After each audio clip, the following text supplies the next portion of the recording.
Righto, let's kick off. As I said, my name's Paul Burke. I'm the Chief Executive Officer of Northern Territory Farmers Association. I'm joined today by Duncan Bell and Peter Cottle. I'll go into a little bit more detail about my esteemed colleagues here in a moment. I just wanted to introduce the Growing Our Territory webinar series. We're up to episode 3. The purpose of these webinars is for us to be able to give as much knowledge to people out in the regions and in support businesses around what programs are running, how the industry is going, and where we're heading and what the priorities are. So these are about giving the tools for your business to be able to weather the storm we've got ahead of us and understand what government support measures and what industry support measures are out there. So I won't take up too much of everyone's time. As I said, we are up to episode 3. And there are 10 episodes in this series. And I'd urge everyone to email me if they've got a burning topic that they'd like us to cover. We've developed this series with all of the best advice, but obviously I think the best advice comes from you guys. So if you've got a topic that you would like covered as one of these webinar series, then we're happy to be involved. So on my right-hand side, I've got Duncan Bell. On my left-hand side, I've got Peter Cottle. Duncan was born and raised in Darwin.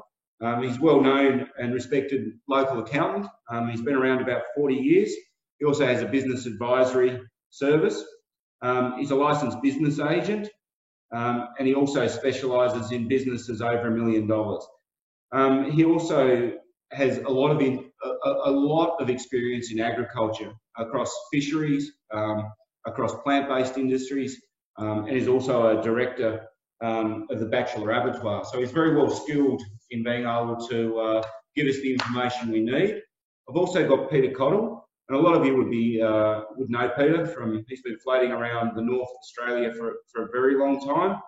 And he's a strong believer in the untapped potential of the agriculture sector in North Australia. So Peter works for the business support service, and is based here in Darwin. And NT Farmers have worked really hard to have a dedicated resource here that we can tap into to be able to assist people with business planning and all of the grants that are available. So without further dribble from me, I'll pass over to Duncan first, who's going to give us a bit of background on JobKeeper, amongst other things. So over to you.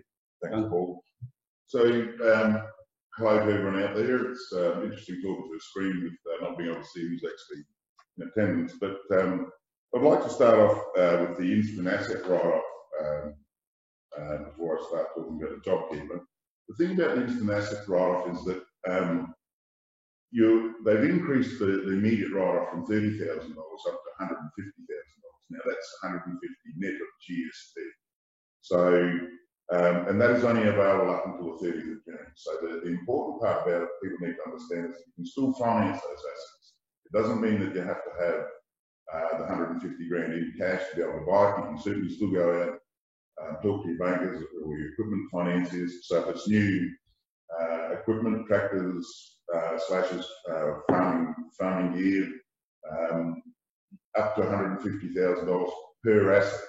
So the key thing there is that that opens up access to getting tax deductions and obviously accelerating your claims. So you may get a situation where if you're looking at a reasonable year and you've got profits sitting there, but you may not have cash and you need other additional infrastructure for your business, the agri-business, I would strongly recommend that you look into it and act before the 30th of June.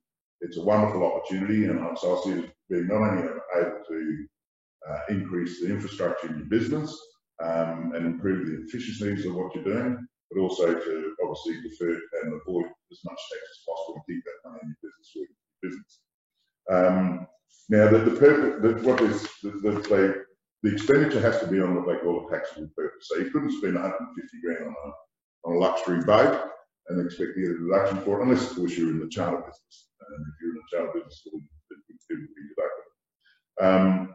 So it's available for businesses with aggregate turnover of less than 500 million.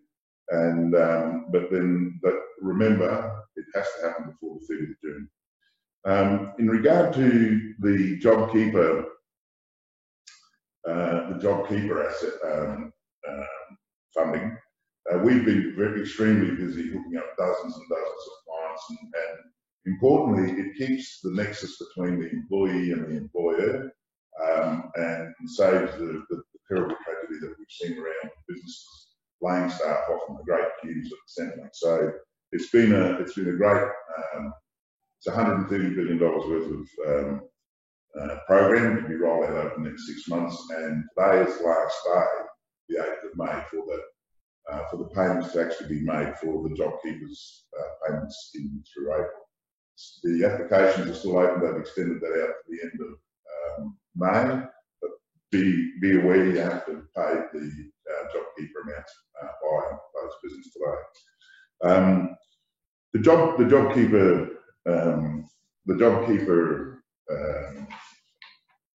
program is relatively easy to monitor. If you haven't already got onto it, you really need to talk to your advisor today to make sure that you do get your registrations in. It is going to be a game saver for many businesses that have been absolutely shut down through this COVID-19 government-imposed restrictions.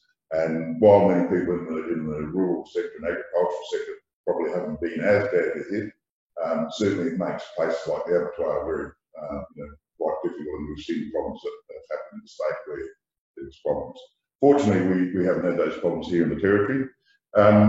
Now the issue is what I've done today is I don't want to dig right down into the nitty-gritty of things, but it's on a fairly high level. The JobKeeper program is quite simple. You've just got to measure whether you've had a loss, and the way they're doing that is the magic number is a 30% fall off. Now that can be March 19 to March 20, April 19 to April 20, or in fact May 19 to May 20. So where you might not have been available, it may not have been eligible for it in March. If your business has continued to drop off in income and you believe the 30% mark has been achieved, then you're certainly eligible. So it is also available for partnerships, sole traders, directors, shareholders, beneficiaries for trusts, as long as they're actively involved in the business. And if you're not sure how that works, make sure you speak to your accountant or your business advisor, and they'll guide you through that network. Under the JobKeeper scheme, you've got to notify your employee, and there's a JobKeeper employee nomination form, and the employees effectively need to agree to being included and being part of that scheme. Once the decline's been established, so if you've established in March on March, or April on April that you're eligible, you don't need to keep retesting to see whether the business. Once you're eligible, you're in, and that runs for 6 months.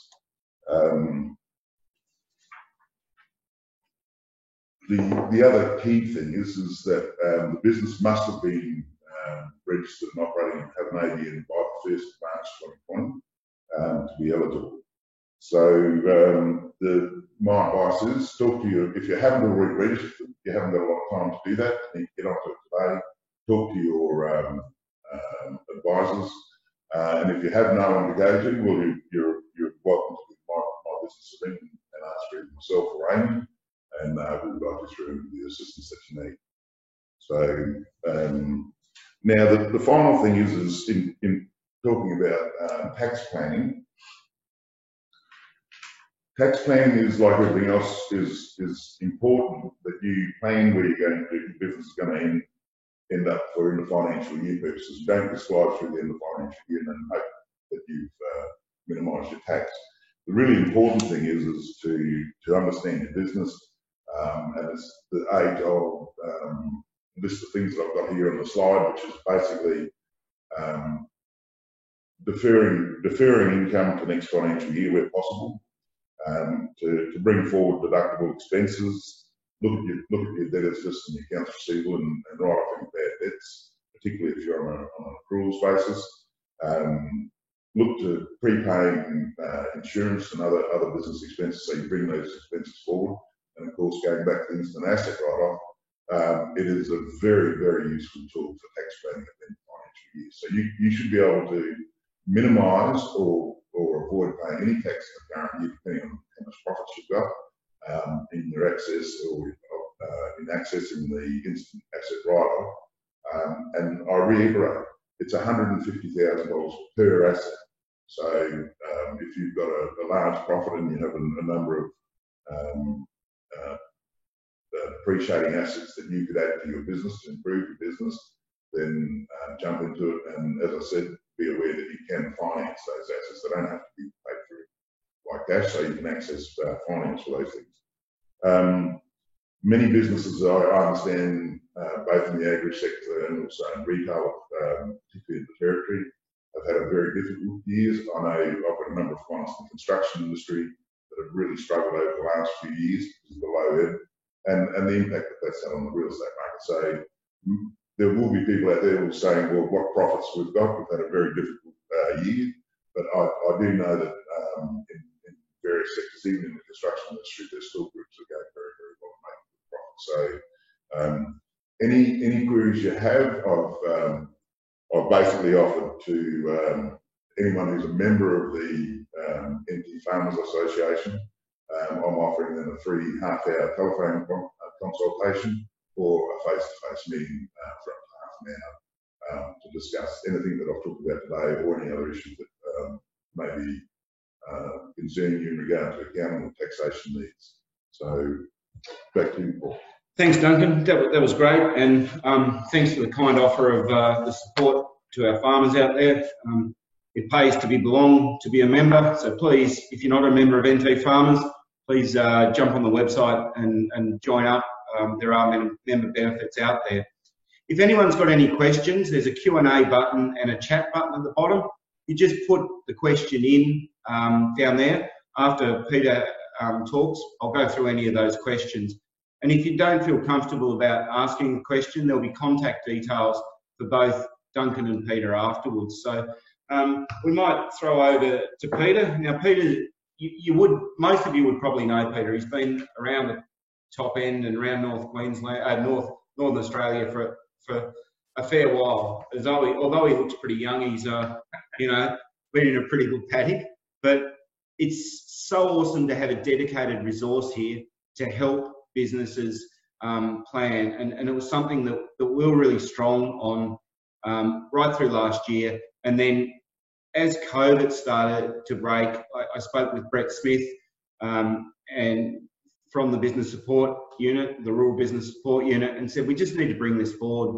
We're going to have people hurting because their business is going to change pretty rapidly. So over to you, Peter. I've built you up now, so it's all about you now. Yeah. Thanks, Paul, and thank you to NT Farmers for the opportunity to say a few words. I'll just go through a little bit of background on who Rural Business Support is. We're a leading not-for-profit agribusiness service and independent support with 8 offices across South Australia and the Northern Territory. Since 2006, we have delivered a rural financial income counselling service program in South Australia and the NT. The NT has been mainly serviced on a fly-in, fly-out basis. So what do we do? Our vision is to build the resilience of Australian farm business and the rural communities in which we live and do business. Next, please. The Rural Flock Counselling Service is available to eligible owners and operators of any commercial primary production business. This includes grain and livestock producers, aparists, fruit, wine, grape, vegetable growers, irrigators, and of course, fishermen. With the support of the Australian and Northern Territory governments, RBS has been delivering this service, as I said, since 2006. Before me, Lloyd Wright, Lockie Hood, and Charlie Good, whom a lot of people will know, have been making trips to the Territory about 8 a year to help service the growers and the farmers in the north. I suppose the important thing to note is that RBS has now got support funding from the Northern Territory Government and the federal government to base someone full-time in Darwin, and obviously that's me. I need to point out that our services are free, independent, and importantly confidential to eligible clients. So we have the opportunity to help people. We can come and see you and talk about your situation. The next slide just talks a little bit about how we go about the process. So obviously, you can connect with the organisation through the 1800 number. Look, the first appointment is to come and have a look, address your immediate concerns, clarify your position, plan and decide, support, achieve your goals, and then a final send-off. Now, some of these services can last 6 months. More important planning, business analysis, business planning, those could last 12 months. And some of these programs could last up to 3 years. Looking at the position, a way forward, talking about succession planning and those issues. So the service is very flexible and tries to tailor the requirements to each individual. Just to digress a little bit, as well as a rural financial counselling role in the Northern Territory, I also wear a second hat, and that's the small business financial counselling. So we can look at drought-affected businesses. So these are businesses that support agriculture.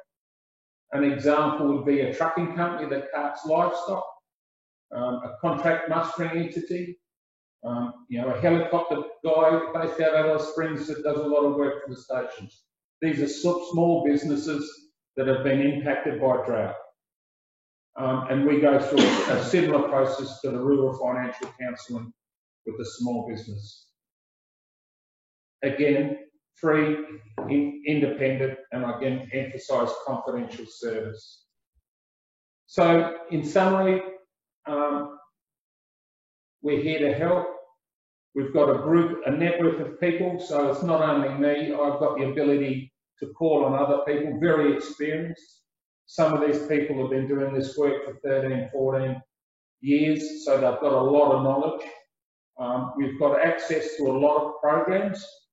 So in addition to what Duncan said about JobKeeper, JobSeeker, we also do a lot of work with the Farm Household Allowance Scheme run by the federal government. We've also do a lot of work with RIC, whether it be drought loans, whether it be business improvement loans. And yeah, we've also tried to assist people with the local support, which has been through the Northern Territory. Unfortunately, as Duncan politely pointed out, a lot of those programs were oversubscribed very quickly and have hence closed. I think it's just important, and I'm pretty sure that it's still eligible. There is a business hardship program that's available. So that's where there is payroll tax relief, potentially rates concession, some utilities concessions, and certainly some rent concessions. So there are other things that may assist people or rural people. So look, that's a brief summary, Paul, of what rural business support is about. I've been in the role for a bit over a month here. My role is across the Northern Territory, so I'll hope to get to Katherine and Alice Springs in the near term. Please use the 1800 number to contact us, and I'm ready to help where I can. Thanks, Peter. And just to reiterate, if anyone does, and I'll be honest, I thought today we might struggle to get questions when it's about finance and your business operation. People are a little hesitant in a group setting, especially online for a lot of people that probably are not used to this sort of format. But if you've got a question, please reach out. The first step of resolving a problem is actually reaching out.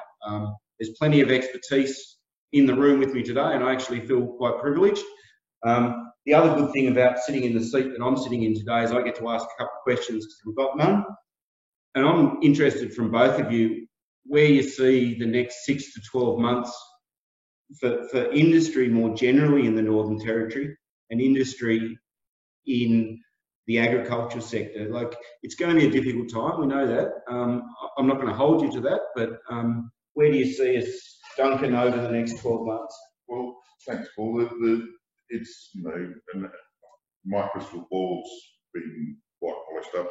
Yeah, I dropped mine. Yeah, looking around, but the issue is really getting businesses. And if you have a look at supply chains, and in particular agricultural food supply chains, they're all dependent on the restaurants and the hospitality being open. Now, we all know that the restaurants are going to open slowly as of next Friday the 15th. And so I imagine the restaurants, everyone will be charging out to have a nice restaurant meal.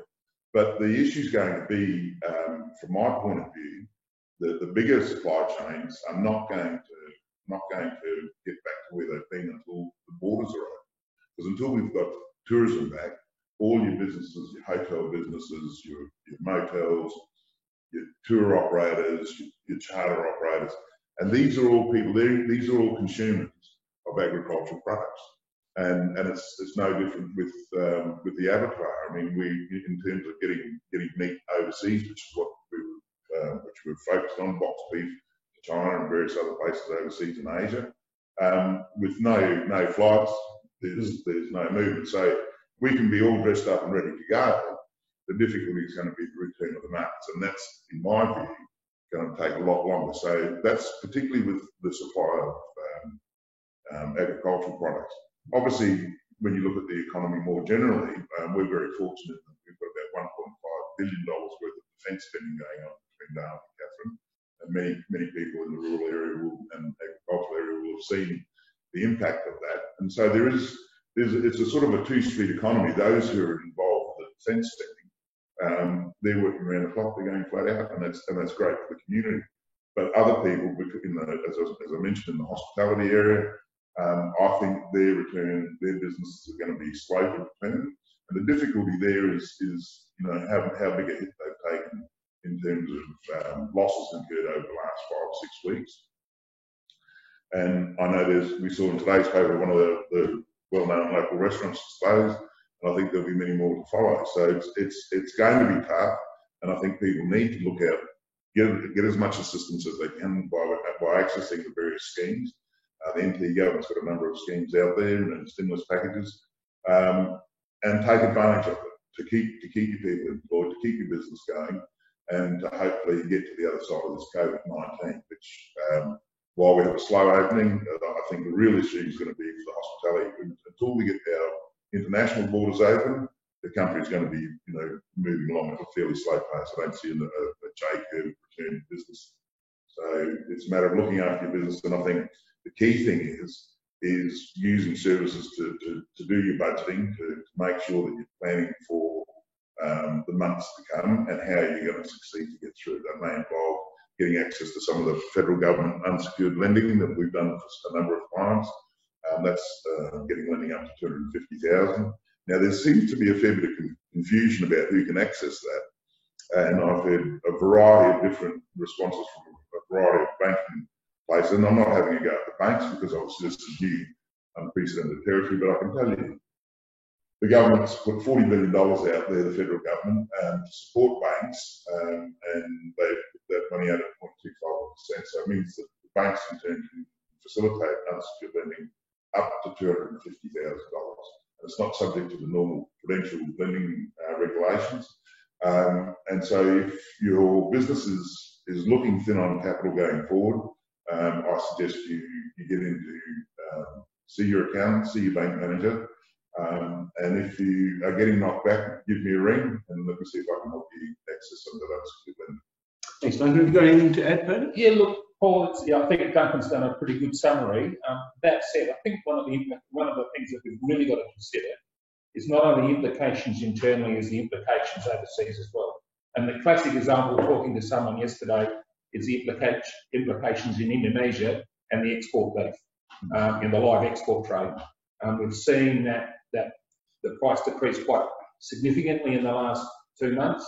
And there's certainly a lot of uncertainty out there in pastoral areas in the Northern Territory about the live beef side of it. So that flows us through to your horticultural as well. And, you know, you and I have discussed, Paul, you know, guys that have got production of, you know, 300 tonnes a day or whatever of melons or something, you know, not being able to get rid of anything more than that per week. So, you know, we've got all these sorts of things. So I suppose to build on what rural business support does is let's have a look at the business. Let's see where some costs can be cut.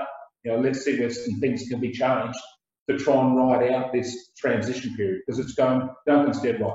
We're not going to get a big light bulb overnight. It's going to take time, and I can't support his comments more. But, you know, the opening of the borders is a very significant one as well. So people are going to have to adjust and ride it out, and it's going to require some sound business planning to do it.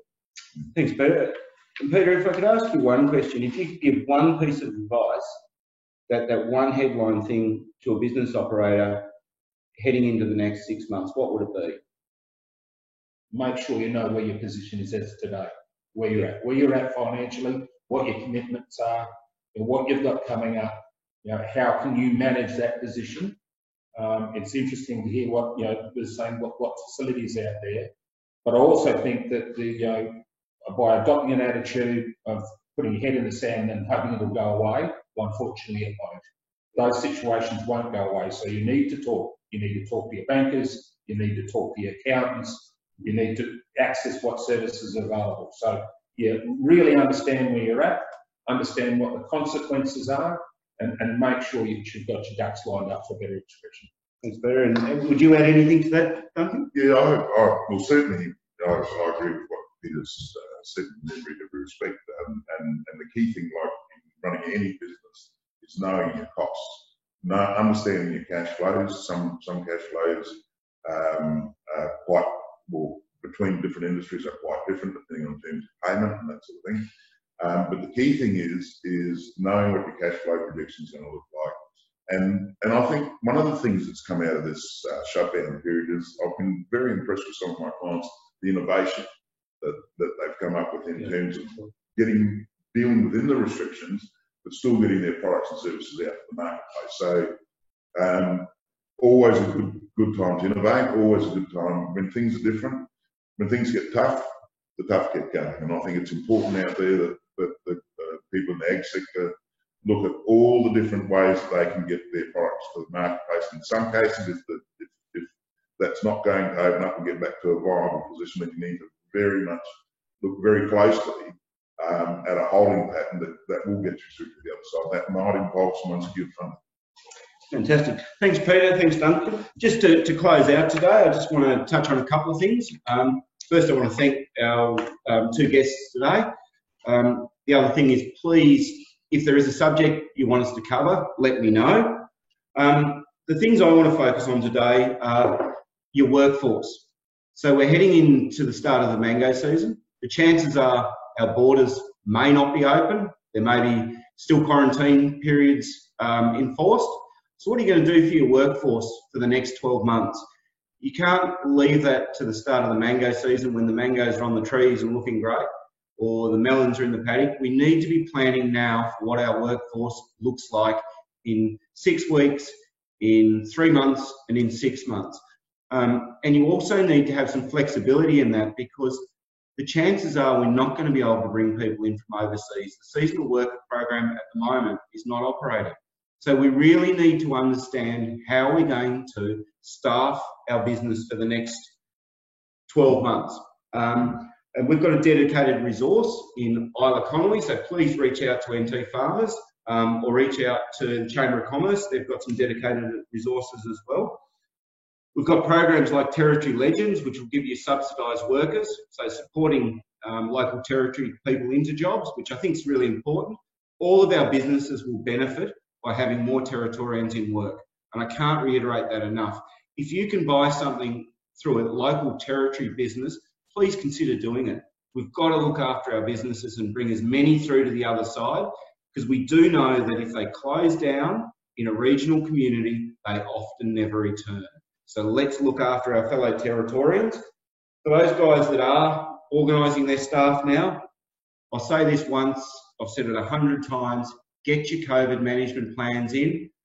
They take a long time to get approved and they're very detailed. Some of the ones we've got going through at the moment have been in the system for upwards of 3 weeks. Don't think that you put a COVID management plan in and you're going to get a answer back on your COVID management plan the next day. It's just not going to happen. You need to get it in. So please contact NT Farmers. We'll help you with the process.